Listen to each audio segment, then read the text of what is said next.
बिस्मिल्लाहिर्रहमानिर्रहीम। अस्सलाम वालेकुम नाजरीन, प्रोग्राम खबर की खबर के साथ मैं हूं आपका मेज़बान डॉक्टर बुलंद इकबाल। नाजरीन, मुल्क में महंगाई का एक तूफान आया हुआ है और आपको बताते चलें कि पीडीएम की जानिब से कल पावर शो किया जाएगा। मौलाना फजलुर रहमान कल सुबह कराची पहुंच रहे हैं और जो कि एहतजाज में शिरकत के लिए कल ख़ास तौर पर कराची आ रहे हैं। जुमे के बाद कल एम्प्रेस मार्केट पर मुजाहरा होगा और एहतजाज की तमाम तैयारियां जो हैं वो मुकम्मल कर ली गई हैं। दूसरी जानिब पाकिस्तान पीपल्स पार्टी की जानिब से भी एहतजाजी मुजाहरों का सिलसिला जारी है।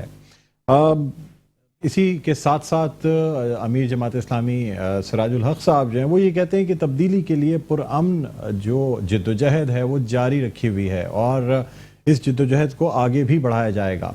नाज़रीन, इस वक्त तकरीबन तमाम ही अपोजिशन की पार्टीज़ जो हैं वो सरापा एहतजाज नज़र आती हैं, ख़ासतौर पर मुल्क में महंगाई के ख़िलाफ़। यानी पेट्रोल की कीमतों में इजाफा, उसके साथ साथ डॉलर की जो कीमतें हैं वो भी अब आसमान से बातें कर रही हैं। 174 रुपये से ज़्यादा डॉलर की कीमत जो है वो तजावुज़ कर गई है। न सिर्फ इंटर बैंक रेट बल्कि ओपन मार्केट में भी डॉलर की कीमत बढ़ती चली जा रही है, जिसकी वजह से पाकिस्तान में सरमायाकारी में कमी आ रही है। यानी लोग अपना सरमाया मुंतकिल करके अब डॉलर्स में एक्सचेंज कर रहे हैं, इसलिए कि बहुत से लोग ये बातें करते नज़र आते हैं कि शायद डॉलर कि ये जो कीमत है ये भी अभी बहुत कम है और ये बढ़ते बढ़ते शायद कहीं 200 रुपये पर पहुँचे। यही वजह है कि जो इन्वेस्टर्स हैं वो अब अपना सरमाया स्टॉक एक्सचेंज से निकाल के, प्रॉपर्टी से निकाल के और वो डॉलर्स की तरफ शिफ्ट कर रहे हैं।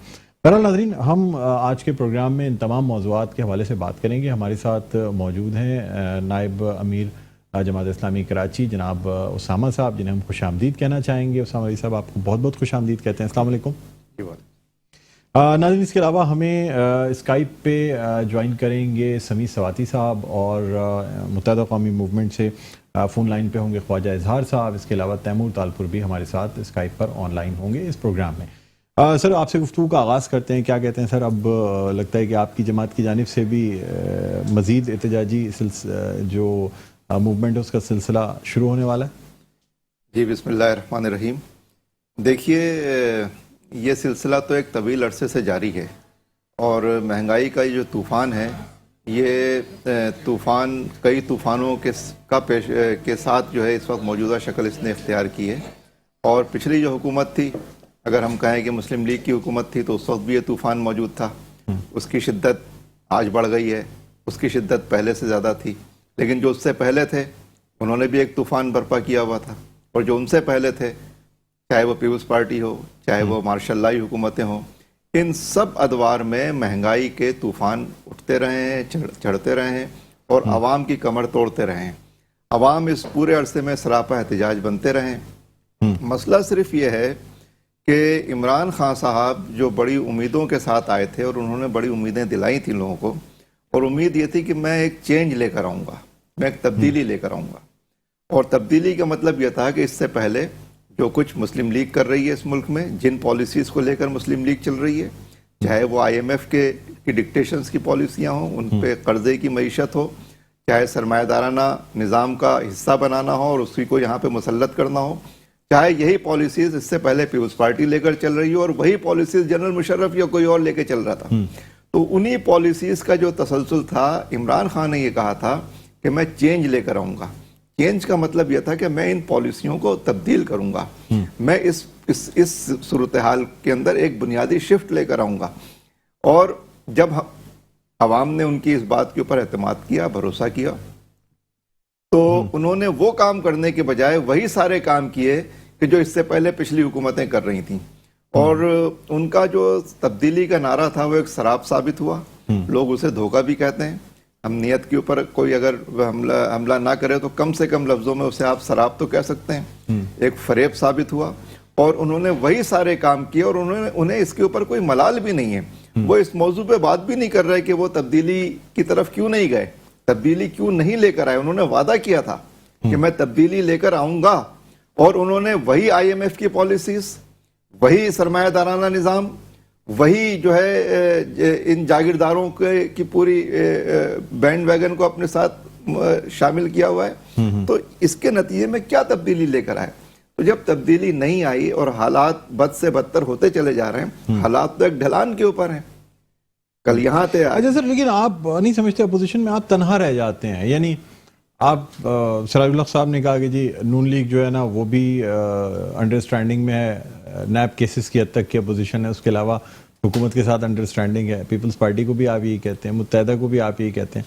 तो सर फिर इसका मतलब ये है कि इस वक्त आप जो भी जदोजहद करेंगे वो बहसियत तनहा एक पार्टी की जदोजहद करेंगे, किसी के साथ मिल के अब नहीं चलना चाहते? देखिए, हम तो मिल के भी चले हैं, हमने इत्तेहादी सियासत भी की है, हमने गैर इत्तेहादी सियासत भी की है, हमने ताउन की सियासत भी की है, और इसके अलावा भी जितनी शक्लें इस मुल्क में मौजूद हैं सारे ही तजुर्बे करके हमने देख लिए। ये जो पार्टियां और एहतजाज कर रही हैं, जो अपने आप को अपोजिशन की पार्टियां कह रही हैं, ये बुनियादी तौर पे अपोजिशन की पार्टियां नहीं है। ये अपनी पॉलिसीज के एतबार से आज भी वहीं खड़े हैं। आज जो कुछ इमरान खान कर रहा है, वो अगर ये हुकूमत में होते तो आज ये भी यही कर रहे होते। इसलिए यही कर रहे होते कि ये पहले यही कर रहे थे, इन्हीं की पॉलिसीज का तसलसल है जो इमरान खान लेके चल रहे हैं। तो आप अगर ये कहें कि जी हम अलग हैं, तो हम इस मानों में अलग हैं कि तो हम IMF को मुस्तरद करते हैं। पीटीआई को भी तो सबसे पहले हुकूमत में लाने वाले आप ही की जमात थी, जो आपकी कोलिशन से ही तो पहली दफा KPK में हुकूमत में आए, और उस वक्त आपको भी ठीक लगती थी पार्टी? नहीं, पार्टी का मसला नहीं है, मसला है पॉलिसीज का।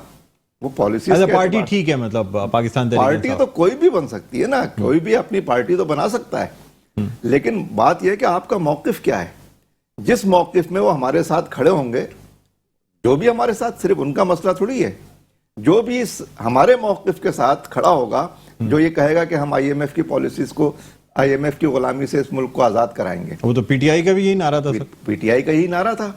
वो खुलेआम कहते थे यहाँ पे कि साम्राज्य की मुदाखलत नहीं होनी चाहिए, उसकी पॉलिसीज को खत्म होना चाहिए। हो सकता है आप भी इख्तिदार में आए तो आपको भी मजबूरन IMF से समझौता करना पड़े। लेकर आए, ये तो एजम्पशन के ऊपर तो बात नहीं होगी, आप इख्तिदार में लेकर आइए। इख्तिदार में तो देखिए, ये जो इख्तिदार है ना, ये खाने के और हैं, दिखाने के और हैं। ये इसलिए यहाँ पे किसके पास कितना इख्तिदार है, कितना इख्तियार है, इस मुल्क का तो आवे का हवा ही बिगड़ा हुआ है। ठीक है।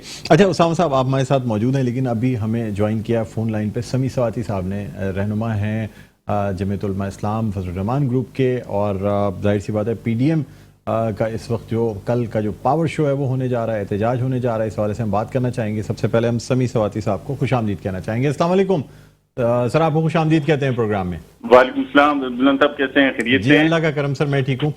मुझे बताइएगा सर, कल मौलाना फजलुर रहमान साहब की कराची आमद है, और उसके बाद जुमे की नमाज के बाद 3 बजे एहतजाज प्लान किया जा रहा है।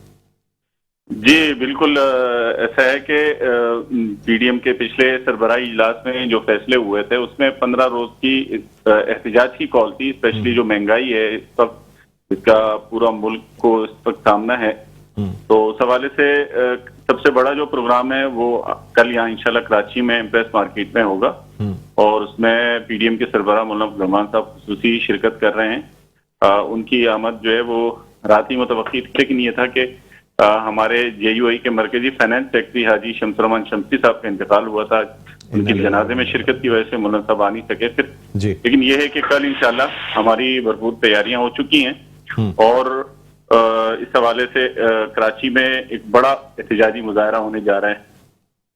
अच्छा, तो सर मुझे ये बताइएगा कि मतलब PDM के हवाले से अगर हम बात करें तो आप नहीं समझते कि PDM भी आपकी जमात और पाकिस्तान पीपल्स पार्टी भी, यानी पाकिस्तान मुस्लिम लीग नून भी तन्हाई के शिकार हुई? अगर आपकी PDM जो है वो पाकिस्तान पीपल्स पार्टी के साथ चल रही होती तो शायद आप बहुत इफेक्टिव अपोजिशन कर सकते थे, हुकूमत को काफ़ी से ज़्यादा आप हिला सकते थे, बनिस्बत इसके कि अब आपकी जो एहतजाज हैं वो एक तरफ चल रहे हैं PDM के, और पाकिस्तान पीपल्स पार्टी अपनी एहतजाजी मुहिम अलग चला रही है। क्या कहेंगे सर?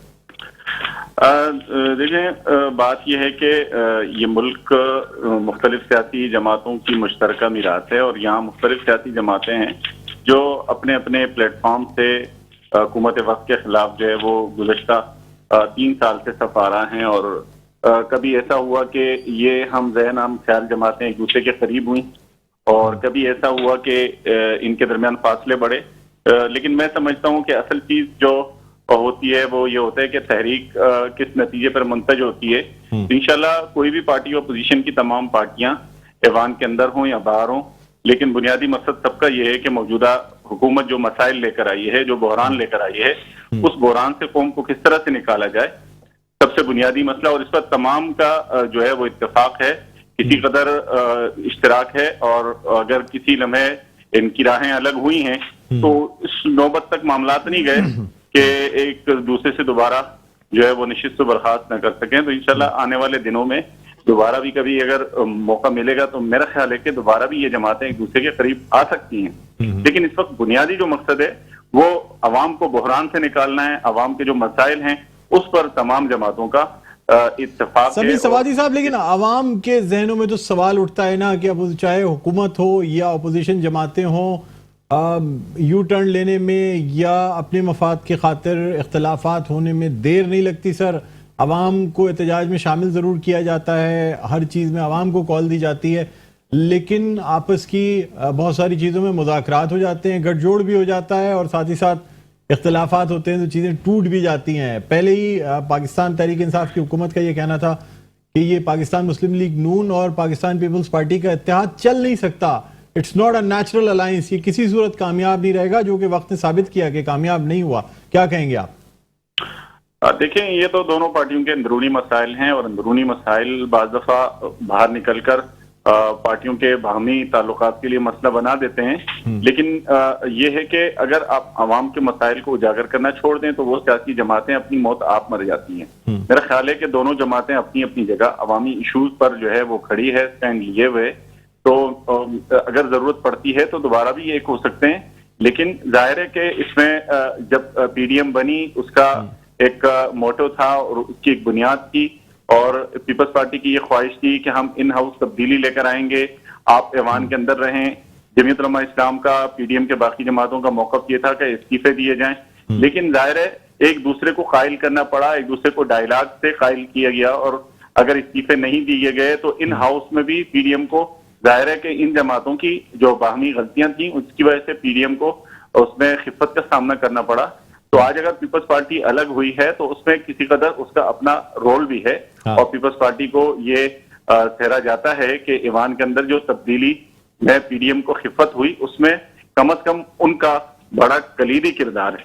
जी अच्छा सर, ये भी बता दीजिएगा कि जमात इस्लामी की जानिब से, यानी अमीर जमात इस्लामी सिराजुल हक साहब का ये कहना है कि पाकिस्तान मुस्लिम लीग नून की जो भी अपोजिशन है ना वो सिर्फ नैब केसेस का प्रेशर कम करने के लिए है। अगर कोई समझौता हो जाता है, रिलीफ मिल जाता है तो शायद पाकिस्तान मुस्लिम लीग नून भी जो है वो एहतजाज की सियासत या ये तमाम चीज़ें ख़त्म कर दे। फिर शेख रशीद साहब भी बार बार कहते हैं कि नून से शीन निकलेगी, शीन निकलेगी। आप क्या कहेंगे सर? सर, नैब को तो अगर आप देखें तो कोई भी जो संजीदा और बाशऊर तबका हो, आप नैब का रोज अव्वल से कम 2018 के अवाइल से लेके आज तक नैब का जो किरदार है वो देखें तो उसमें आपको अपोजिशन के मुख्तलिफ चेहरे नजर आएंगे। आपको हुकूमत पर जो हाथ इन्होंने डाला है वो बस इतना डाला है कि कम से कम आटे में नमक की तरह, ताकि किसी को ये सवाल करने का मौका ना मिले। लेकिन इस वक्त नैब की जो मजमूई कारकर्दगी है वो टोटली ये है कि अपोजिशन को किस तरह दबाया जा सके। और आपने देखा सर, तो अगर नैब की जानिब से आपको प्रेशराइज ना किया जाए आपके रहनुमाओं को, तो फिर आपकी मतलब ये जो तहरीक है ये हल्की हो सकती है। यानी अगर हुकूमत आपसे दोस्ती का हाथ बढ़ा ले और कहे ठीक है जी रिलीफ दे देते हैं, एनआरओ दे दिया जाए, फिर क्या सूरत हाल होगी? अगर ऐसा होना होता तो मेरा ख्याल है कई मौके ऐसे आए कि इन्होंने हुकूमत ने बाकायदा रिलीफ भी किया और इस इशारे के मुंतजिर थे कि अपोजिशन खामोशी से, इत्मीनान से हमें काम करने दे। लेकिन ऐसा नहीं हुआ।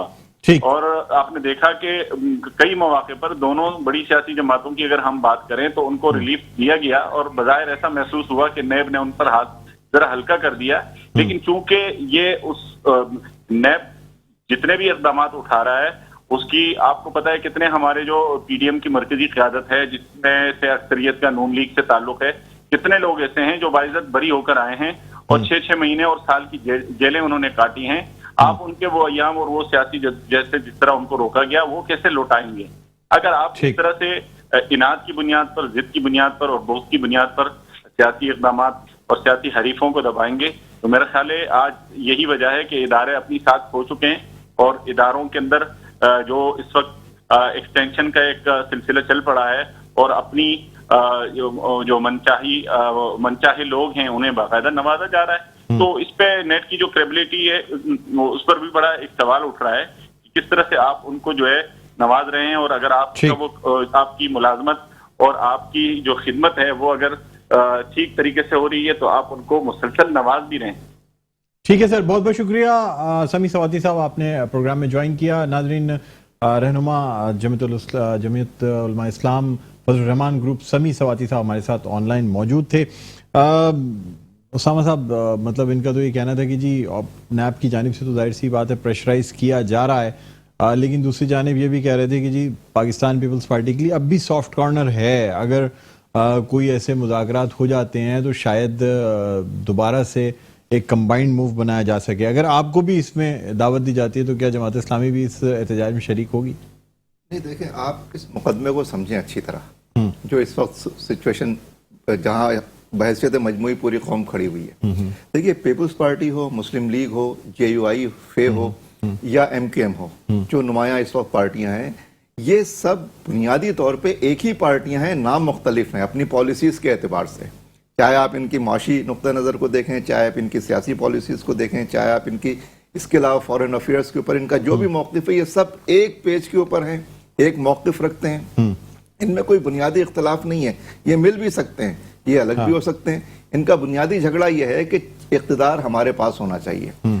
और दूसरी बात यह है कि यह भी एक अमर वाक़या है कि इमरान खान की जो वेव आई थी, उस वेव ने इन पार्टियों को के मैंने जिसे कहते हैं 14 तबक इनके रोशन कर दिए, और ये अपनी बका की जंग लड़ रहे हैं। देखिए, पीपल्स पार्टी पूरे मुल्क से इस वक्त खत्म हो चुकी है। KP, पंजाब, बलोचिस्तान, सब जगह खत्म हो गई है। सिर्फ एक सूबाई बी टीम की हैसियत से उनको यहाँ पर। अच्छा उसामा साहब, हम आपसे मजीद गुफ्तगू करते हैं। इस वक्त हमें फोन लाइन पे ज्वाइन किया है ख्वाजा दारुल हसन, रहनुमा मुत्तहिदा कौमी मूवमेंट पाकिस्तान, से हम बात करना चाहेंगे। अस्सलाम वालेकुम इज़हार भाई, खुशामदीद कहते हैं सर प्रोग्राम खबर की खबर में। अस्सलाम, शुक्रिया आपका। अच्छा सर, आपसे कुछ हम बात करना चाहेंगे। एक तो ये कि वफाकी हुकूमत की जानिब से जो पॉलिसीज़ हैं वो आपके सामने हैं, महंगाई की सूरत हाल आपके सामने है, अपोजिशन की जो जमातें हैं, ना सिर्फ अपोजिशन जमातें बल्कि PDM की जानिब से भी एहतजाज की कॉल दे दी गई है। सर, मुत्तहिदा कौमी मूवमेंट जो है क्या लाएमल इस हवाले से इख्तियार करेगी जो इस वक्त मुल्क में महंगाई का तूफान सर उठाता जा रहा है? इसमें तो कोई शक नहीं है कि इस वक्त महंगाई या वाकईतन इंतहाई दर्जे को छू रही है। लेकिन गुजारिश मेरी ये है जी, पिछले 20 साल के अदवार को अगर आप देखें, जनरल मुशर्रफ साहब से लेकर नवाज शरीफ साहब, फिर बारी बारी पीपल्स पार्टी, फिर नवाज शरीफ, ये सब होता हुआ हर दौर में इन्फ्लेशन बढ़ता ही रहा है जी। और मैं तो आपको यहाँ तक कहूँ कि आप 1970 के भी बयान देखें तो मुल्क में हमेशा महंगाई और बहरान रहा है। इसकी बुनियादी वजह इस मुल्क के अंदर बढ़ती हुई करप्शन। अब जो जमातें महंगाई के नाम पर एहतजाज कर रही हैं तो वो तो जाहिर है अपनी मौरूसी सियासत और अपनी जाती जायदादें बचाने के लिए कर रही है और आवाम को बेवकूफ बना रखा है। क्योंकि ये अपने दौर में थे तो इनके दौर में भी फॉरेन अकाउंट सीज हुए थे, इनके दौर में भी टैक्स लगे थे, इनके दौर में भी बहुत सारे फ्यूल के स्कैंडल आए थे, LNG स्कैंडल आए थे, स्कैम्स आए थे। ये सारी जमातें जो कर रही है आवाम के लिए खैर खा नहीं है, लेकिन बावजूद इसके हम हुकूमती इत्तेहादी होने के साथ साथ हम इस महंगाई पर तशवीश का इजहार करते हैं और काबीना में भी हमने इस बात का इजहार किया है कि इस महंगाई को कंट्रोल करने के लिए खातिर खा इक़दाम करें जो कि माजी में पैरेलल इकोनॉमी या ब्लैक इकोनॉमी के जरिए कंट्रोल किया जाता रहा। और अब जब ट्रांसपेरेंसी की तरफ आप जाते हैं तो आपको वो साइड इफेक्ट जरूर नजर आते हैं। और जब आप ट्रांसपेरेंसी और अकाउंटेबल मनी की बात कर रहे होते हैं तो फिर जाहिर है बहुत सारा जो ग्रे या ब्लैक मनी होता है वो मार्केट से वाइप आउट हो जाता है। इज़हार भाई, सर मुझे सर आपसे ये भी जानना है, मुझे ये बताइएगा कि तमाम चीजें अपनी जानिब आप समझते हैं कि ये जो कुछ महंगाई का तूफान है या जो आवाम को मुश्किलात हैं ये सिर्फ अकाउंटेबिलिटी, ट्रांसपेरेंसी या सर्कमस्टेंशियल हैं या वाज़ेह तौर पे हुकूमत का फेलियर है, यानी हुकूमत की गलत पॉलिसीज, गलत फैसलों की वजह से ये महंगाई है, या फिर आप इसे हालात की वजह से कहेंगे कि एक जनरल कोविड के बाद के हालात हैं, ट्रांसपेरेंसी है, जो एहतसाब किया जा रहा है उसकी वजह से लोगों ने ग्रे मनी मार्केट से उठा ली है। क्या वजह, आप किसको मोरिद इल्जाम ठहराना चाहेंगे इन तमाम चीजों का? देखिए, जहां तक पीटीआई की हुकूमत के दोस्तों का ताल्लुक है, इसमें तो कोई शक नहीं है ना कि इनका पहला एक्सपीरियंस है। और खान साहब की सारी टीम जो है वो फर्स्ट टाइम आई है और गवर्नेंस एक्सपीरियंस इनमें से शायद ही किसी चंद एक के पास है। और जो फैसला साजी है, यकीनन उसमें भी कहीं ना कहीं फुकदान जरूर है, क्योंकि बैक पर कई महाज खोले गए हैं। एक तरफ ब्यूरोक्रेसी है, वो नॉन कोऑपरेट है, जुडिशरी डिस्टर्ब है, एडमिनिस्ट्रेशन डिस्टर्ब है, और पॉलिटिकल स्ट्रक्चर भी जो है वो स्टेबल नहीं है। तो हम समझते हैं कि प्राइम मिनिस्टर साहब को 3 साल हो गए हैं और ये 3 साल बहुत होते हैं, किसी एक इदारे की डायरेक्शन को दुरुस्त करने के लिए काफी होता है जी। तो ना ही देखें आप, अकाउंटेबिलिटी उस तरह से हुई है, अरबों रुपए के केस बने, लोग बाहर आ गए और अवाम इसी इंतजार में रही कि ये अरबों रुपए का पैसा हमारा है, ये वापस आएगा तो शायद आम आदमी को रिलीफ मिलेगा, लेकिन ऐसा भी नहीं हुआ। पेट्रोल की प्राइसेस बहुत बढ़ गए, लेकिन मोटरसाइकिल वाला, रिक्शे वाला, उसको कोई सब्सिडी नहीं है। एग्रीकल्चर पे हर दौर में बडेरे जागीरदार मजे में रहते हैं, उन्हें सब्सिडीज भी रहती हैं, इम्पोर्ट ड्यूटी भी माफ होती है, टैक्सेस भी माफ होते हैं, लेकिन जो आम टैक्स पेयर है पाकिस्तान का, उसके लिए कोई इस्तेलाहात नहीं है, जिसका शदीद अफसोस है। इजहार भाई, सर आपने कहा पहली दफा इनकी टीम बरसर इख्तिदार आई है, सर कोर मेंबर्स जो तमाम जो लोग ऐसी वजारतें जो हुकूमत चलाती हैं, चाहे वो फाइनेंस की बात करें, दाखिला की बात करें, बाकी जी फॉरेन अफेयर्स की बात करें, सर वो तो सारे वो चेहरे हैं जो जिनको आप पिछले कई दिहाइयों से हुकूमत में देखते चले आ रहे हैं। इवन सर अगर हम मुत्तहिदा कौमी मूवमेंट की बात करें तो 88 से मुत्तहिदा कौमी मूवमेंट किसी न किसी हुकूमत का हिस्सा रही है। सर आप लोग तो एक्सपीरियंस रहे sir, you are part and parcel of the government. मतलब आप ये तो नहीं कह सकते ना कि आप अपोजिशन में और हुकूमत, आप भी तो सर हुकूमत का हिस्सा ही हैं। अगर आप हुकूमत को कहेंगे तो इट मीन्स आप अपने आप को भी कह रहे हैं, being part of the government, having ministers in the cabinet. क्या कहना चाहेंगे सर? मजेदार बात यह कि जब हमारे खिलाफ कराची में ऑपरेशन चल रहा था ना, तो सब एंकर भी ये कह रहे थे कि गवर्नर साहब तो हुकूमत के हैं और गवर्नर आपके हैं। चीफ मिनिस्टर को कोई नहीं पूछ रहा था, वुज़रा को कोई नहीं पूछ रहा था, नवाज शरीफ साहब को, चौधरी निसार साहब को कोई नहीं पूछ रहा था जी। अब आज भी मसला ये है कि हमारा हुकूमत में जाना पूरे पाकिस्तान की जमातों के पेट में तकलीफ हो जाती है। भाई 88 में गए थे ना, तो हमारे 60 नुकाती मोहतरमा के साथ साइन हुए थे, खिलाफ वर्जी हुई, बाहर आ गए।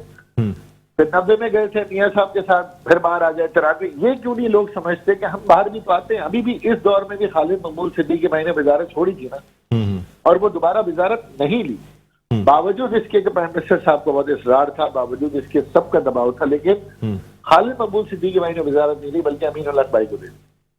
लेकिन इस इसरार पर क्या, हाँ ठीक है हम बाहर आए, तो ये जो बाहर आना है ये एहतजाज ही है ना सर। तो कौन सी जमात कर? इजहार भाई मुझे ये बताइएगा, अगर खालिद मकबूल भाई ने वजारत नहीं ली और अमीनुल्लाह साहब ने ले ली, तो इसका मतलब ये कि सर वजारत तो आपकी पार्टी के पास ही रही ना, चाहे फरोग नसीम साहब हो या खालिद मकबूल साहब हो या वो अमीन भाई हो या फैसल सब्जवारी साहब के लिए भी वजारत की बात की गई थी। वो और बात है कि अब तक आपको वजारत दूसरी दी नहीं गई, लेकिन सर है तो आपकी पार्टी के पास वजारत ना। आप, मैं पूरे पाकिस्तान के मीडिया बशमूल अपोजिशन की जमातों से कहता हूं कि आज एमकेएम बाहर आ जाए और पेट्रोल 70 रुपए हो जाए तो हम 1 घंटा लगाएंगे बाहर आने में। हमें ये गारंटी देते हैं, हमारे बाहर आने से पेट्रोल 70 रुपए हो जाएगा, हमारे बाहर आने से वडेरे जागीरदारों पे टैक्स लग जाएगा, हमारे बाहर आने से सब्सिडीज मिलना शुरू हो जाएंगी, आम आदमी को, टैक्स पेयर को एक वेलफेयर स्टेट मिल जाएगी। अभी सुबह इस्तीफा दे देंगे, लेकिन ऐसा है नहीं ना। हमारे हुकूमत में जाने को आप समझते हैं कि वजीर आजम भी हमें, अभी सिंध हुकूमत में हम 5 साल रहे जी जी, तो वजीर दाखिला का नाम थोड़ी कोई लेता है, चीफ मिनिस्टर का नाम थोड़ी लेता है, जिनके अंडर में कत्लेआम हुए या रोजाना 100 लोग मारे गए। बात ये करते हैं वो जी आप इत्तेहादी थे। अरे भाई हम इत्तेहादी थे तो जो पॉलिसी बना रहा है, जो अकले कुल है, जो बाइख्तियार है, उसको कटघरे में ये मीडिया हमारा कब लाएगा जी। अच्छा इजहार भाई, सर मेरा आपसे ये भी पूछना है कि आप कहते हैं कि अगर आप यानी मुत्तहिदा कौमी मूवमेंट इख्तिदार से निकल जाती है और ये चीजें बेहतर हो जाएंगी तो आप इख्तिदार से बाहर निकल जाएंगे। मैं आपसे ये जानना चाहता हूं कि इख्तिदार में रहने से अवाम को क्या फायदा है, आपके इख्तिदार में होने से, या आपको क्या फायदा है? मुझे ये बता दें सर, अगर अवाम को फायदा है तो वो बता दें, अगर आपको फायदा है तो वो बता दें। मैं सिर्फ इतना बताना चाहता हूं कि जहां मेरे हल्का इंतखाब है जी जी कराची में जी, आज भी वहां पर एक गटर नहीं बन रहा। वो अगर बन रहा है तो वो फेडरल गवर्नमेंट के एमएनएस फंड से बन रहा है। जी। एडमिनिस्ट्रेटर कराची की तमाम तर तवज्जो इन इलाकों पर है जहां पर पीपल्स पार्टी का मैंडेट है, या वो पीएच 111 पे अपनी सीट बनाने की कोशिश कर रहे हैं। ठीक। अच्छा, डिस्ट्रिक्ट सेंट्रल उठा के देख लें, वेस्ट उठा के देख लें, मेरा ईस्ट उठा के देख लें, आप गोरंगी देख लें, आज भी आपको ये लगेगा कि 10 माह बाद जबकि मेयर चला गया है, एमकेएम का एक बंदा भी सीट पे नहीं है जी। कराची में कोई एक भी आइडेंटिफाई नहीं कर सकते। आप दोबारा पढ़िए कि उसी बेहतर कर दी। ठीक है। अच्छा इजहार भाई, हमारे साथ अभी ज्वाइन किया है, हमें नाज़रीन को भी बताना चाहेंगे, तैमूर तालपुर साहब ने हमें ज्वाइन किया है। सूबाई वजीर हैं बराए जंगलात और माहौलियात तैमूर तालपुर साहब, जिन्होंने हमें अभी ज्वाइन किया है, रहनुमा हैं पाकिस्तान पीपल्स पार्टी के। आपने कहा कि पाकिस्तान, सर सबसे पहले तो हम खुशामदीद कहना चाहेंगे। अस्सलाम वालेकुम सर, आपको खुशामदीद कहते हैं तैमूर साहब। जी तैमूर साहब, आप मेरी आवाज सुन सकते हैं सर? अच्छा, हम यहाँ पे एक वक्फा लेना चाहेंगे, एक छोटा सा वक्फा है। वक्फे के बाद नाज़रीन आपको ज्वाइन करते हैं। तैमूर तालपुर साहब हमारे साथ लाइन पर मौजूद हैं, ख्वाजा इज़हार साहब ऑन फोन लाइन मौजूद हैं, और स्टूडियो में हमारे साथ मौजूद हैं उसामा रज़ी साहब। यहाँ हम एक छोटा सा वक्फा लेते हैं, वक्फे के बाद दोबारा आपकी खिदमत में हाजिर होते हैं। देखते रहिए प्रोग्राम खबर की खबर। जी नाज़रीन, वेलकम बैक। एक दफ़ा फिर आपको खुशामदीद कहते हैं। आप देख रहे हैं प्रोग्राम खबर की खबर। मैं हूँ आपका मेज़बान डॉक्टर बुलंद इकबाल। और नाज़रीन, आपको बताते चलें कि हम बात कर रहे हैं ख़ास तौर पे महंगाई के हवाले से। इसके अलावा हमारे साथ अभी हमें ज्वाइन किया है on video link Taimur Talpur साहब ने, जिनको हम खुशामदीद कहना चाहेंगे। अस्सलाम वालेकुम सर, आपको बहुत बहुत खुशामदीद कहते हैं प्रोग्राम में। जी। अच्छा सर, इसके अलावा नाज़रीन आपको हम ये बताते चलें कि इसके अलावा हमारे साथ फ़ोन लाइन पर हमें ज्वाइन किया है ख्वाजा इज़हारुल हसन साहब ने। ख्वाजा इज़हार साहब भी हमारे साथ लाइन पर मौजूद हैं, और स्टूडियो में यहाँ हमारे साथ मौजूद हैं उसामा रज़ी साहब, जो कि रहनुमा हैं जमात इस्लामी के। हम ब्रेक पे जाने से पहले बात कर रहे थे, और ख्वाजा इज़हार साहब का ये कहना था कि पाकिस्तान पीपल्स पार्टी की जानिब से जब भी जो यानी वो काम किए जाते हैं, वो सारे जो हैं वो यानी पाकिस्तान पीपल्स पार्टी के जो हलके हैं उनमें काम किया जाता है, दूसरे हलकों में काम नहीं किया जाता, जो कि मुत्तहिदा कौमी मूवमेंट के हलके हैं। तो हम बात करना चाहेंगे तैमूर तालपुर साहब से। सर क्या कहते हैं इस हवाले से आप? सबसे पहले तो इज़हार भाई को मेरे सलाम और सब मेरे सलाम। देखिए जी, हम तो जो काम कर रहे हैं कराची पूरे में काम कर रहे हैं, पूरे हैदराबाद डिस्ट्रिक्ट में काम कर रहे हैं, हम हर जगह पर जहां पर काम की जरूरत है वहां पे काम कर रहे हैं। पर अगर आप थोड़ा पीछे जाएं वक्त में, तो एमकेएम क्या पाकिस्तान पीपल्स पार्टी के हलकों में काम करती थी? पाकिस्तान पीपल्स पार्टी के तो कारकुन भी बड़ा सोच समझ के निकलते थे, बड़ा घबरा घबरा के घूमते थे। जिस तरह का एक दौर था, खैर उस दौर की क्या बातें करें, वो दौर ही खत्म जी। बिला कोई शक शुबे के हम हर इलाके में काम कर रहे हैं। जहां जहां हमें समझ आती है, जरूरत है, तो हम करते हैं। इज़हार भाई को तो हमारी मदद करनी चाहिए। जो हमारे 18 अमेंडमेंट के बाद की भी पैसे अभी तक फेडरल गवर्नमेंट ने रिलीज नहीं किए, पिछले 3 साल का कुछ हिस्सा 3 सालों का रहा हुआ है, जो काफी बड़ा अमाउंट बन गया। मैं तो इनको रिक्वेस्ट करूंगा कि हमारी मदद करें हमारे वो पैसे रिट्रीव करने में, ताकि वो पैसे भी हम कराची पे और इनके दूसरे हलकों पर लगा सकें। अच्छा सर, ये भी बता दीजिएगा कि क्या मतलब बैसियत एडमिनिस्ट्रेटर, जाहिर सी बात है अब आप के हैं, और आप नहीं समझते कि सर इसमें जो है वो चाहे वो मुत्तहिदा कौमी मूवमेंट के हलके हों या पाकिस्तान पीपल्स पार्टी के हलके हों, तमाम जगहों पे सर बैसियत एडमिनिस्ट्रेटर या आपकी जमात को या सिंध हुकूमत को तो सर तमाम हलकों के लिए काम करना चाहिए ना? क्या कहेंगे आप?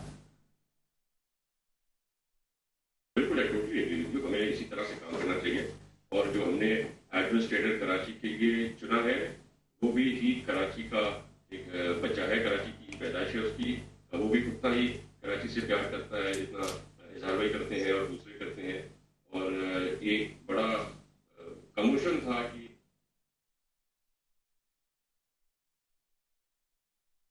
जी सर, में बड़ा अच्छा ओपिनियन है, एक बड़ा अच्छा जो है फेस कहते हैं मुर्तज़ा को कराची के हिसाब से पाकिस्तान पीपल्स पार्टी का। He is doing a very good job, and I wish him luck. मैं समझता हूँ आने वाली जो इलेक्शन होगी उसमें भी काफी बेहतरी होगी और काफी ज्यादा सीट्स हम उठाएंगे, उसमें काफी मेरे ख्याल से जो काम साहबाज एडमिनिस्ट्रेटर कराची करे वो भी काउंट होगा जरूर। ठीक है, हमारे हल्कों में भी और दूसरे हल्कों में भी, एमक्यूएम के भी हल्कों में भी, दूसरी पार्टियों के हर जगह पे काम बराबरी चलना चाहिए।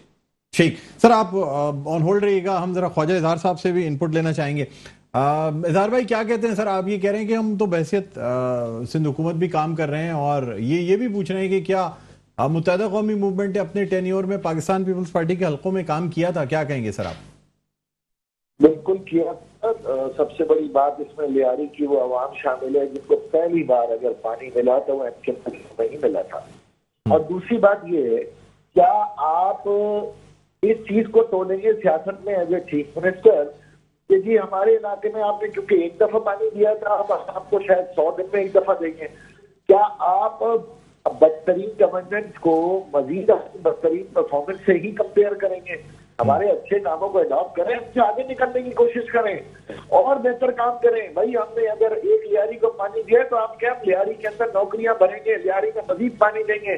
आज भी लियारी में तकलीफ है, आज तो आपका इलाका है ना, आप ये छोड़ें, 7 वजीर आला साहब का इलाका है, पूछते हैं आप तैमूर तालपुर से, आज भी क्या 5 महीने 3 किलोमीटर पानी भरने मुश्किलों में नहीं जाती है? तैमूर तालपुर साहब का इलाका उमरकोट देख लें आप, आज भी ये स्मार्ट इरिगेशन प्लान यहाँ पर मौजूद है, लेकिन आज भी ये डिस्ट्रिक्ट की 50 यूनियन काउंसिल में से एक यूसीबी मॉडल नहीं है। आप देख लें यहाँ पर क्या मसला है। सारे ड्राउट के जितने करप्शन आए, जितने मामला आए, आप उमरकोट का अपना हाल देख लें, कैमरा ले चले, मुझे क्या प्रॉब्लम है? उमरकोट से तो इनके नहीं है, उमर में इनके नहीं है, लाड़काना में तो इनके नहीं है, तो वहां पे क्यों पानी के मसले आ रहे हैं? वहां की गवर्नेंस क्यों नहीं बेहतर हो रही है? ठीक है, अच्छा इजहार साहब, अब मैं आपसे फाइनल कमेंट लेना चाहूंगा सर, प्रोग्राम का वक्त इख्तिताम के करीब है।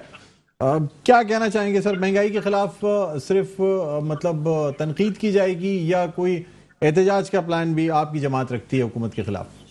देखें, हम हुकूमत में रहते हुए भी हुकूमत के ऊपर एहतजाज कर रहे हैं। तैमूर तालपुर साहब जमाने जब पीपल्स पार्टी के साथ हम इत्तेहाद में थे तो ताजिर बरादरियों ने भत्ते के खिलाफ एहतजाज किया था। मैं एडवाइजर चीफ मिनिस्टर था, हमारे पास वजारतें थी, हमने उस दौर में भी पीपल्स पार्टी के खिलाफ हमने कराची में ताजिरों का साथ दिया था जो भत्ते के और अमन कमेटी की दहशत गर्दी थी। आज भी अगर प्राइम मिनिस्टर साहब ने फ्यूल प्राइसेस हाई किए हैं तो हम काबीना में रहते हुए ना सिर्फ बयान दिए, खाली महीने हमारा मजम्मत करते हैं। मैं तो टीवी की तरफ से भी कह रहा हूँ कि एमक्यूएम इस पर बिल्कुल मुतमईन नहीं है, बहसियत इत्तेहाद।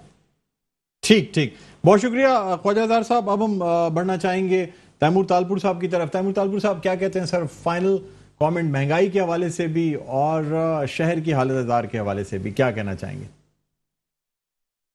तो जरा ब्रीफली अगर मुझे बता दीजिए, मुझे इजहार भाई की आवाज क्लियरली नहीं आई थी, उन्होंने क्या फरमाया ताकि मैं उससे रिस्पॉन्ड करके उन्होंने बात की आपको बता दूं। सर उन्होंने कहा कि यानी हम हुकूमत में रहते हुए भी हुकूमत के खिलाफ एहतजाज करते हैं और पाकिस्तान पीपल्स पार्टी के साथ भी हुकूमत में रहे हैं। दूसरी जानिब उन्होंने ये भी कहा कि लियारी में और ऐसे इलाकों में जहां पे पाकिस्तान पीपल्स पार्टी के जो गढ़ समझे जाते हैं वहां भी काम किया गया है और वहां से वोट भी मिले हैं मुत्तहदा कौमी मूवमेंट को।